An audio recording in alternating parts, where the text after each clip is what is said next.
ঢাকাই সিনেমার জনপ্রিয় দুই নায়িকা অপু বিশ্বাস ও শবনম বুবলী ব্যক্তিগত জীবন নিয়েই প্রায়শই খবরের শিরোনাম হন। মূলত মেগাস্টার শাকিব খানকে কেন্দ্র করেই হয় এসব আলোচনা। তবে তাদের উভয়ের সন্তানের বাবা হিসেবে শাকিব খানকে যথেষ্ট সম্মান করেন তারা।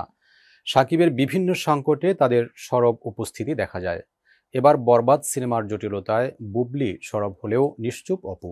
সম্প্রতি বরবাদ সিনেমার ছাড়পত্র পেতে জটিলতার মুখে পড়েছেন শাকিব খান। সিনেমাটির আনকাট ছাড়পত্র পেতে চলচ্চিত্র সার্টিফিকেশন বোর্ড আপত্তি জানাতেই সরব হয়েছেন বুবলী। বরবাদ সিনেমা নিয়ে জটিলতার অবসান চেয়ে সামাজিক মাধ্যমে পোস্ট দিয়েছেন বুবলী। বুবলী লিখেছেন, একটি সিনেমা তৈরির পেছনে অনেক স্বপ্ন থাকে, থাকে প্রযোজক, নির্মাতা, শিল্পী, কলাকুশলীদের অক্লান্ত পরিশ্রম। সেই স্বপ্ন পূরণ হয় এবং সবার পরিশ্রম সার্থক হয় যখন বড় পর্দায় একটু একটু করে বহুদিন ধরে একরাশ আশা নিয়ে তৈরি করা সিনেমাটা সবাই দেখতে পায়। অভিনেত্রী আরও লেখেন, আমরা ঈদের সিনেমা জংলি যেমন দর্শকদের দেখাতে চাই, তেমনি বরবাদ, দাগি, জিন, চক্কর সহ ঈদের মুক্তিপ্রাপ্ত অপেক্ষায় থাকা সব সিনেমা চাই দর্শক দেখতে পাক। বুবলী আশা করছেন, সিনেমা নিয়ে সকল জটিলতার সুন্দর সমাধান হবে এবং যেভাবে বরবাদ টিম তাদের সিনেমাটি সবাইকে দেখাতে চেয়েছে সেভাবেই দেখতে পাবেন।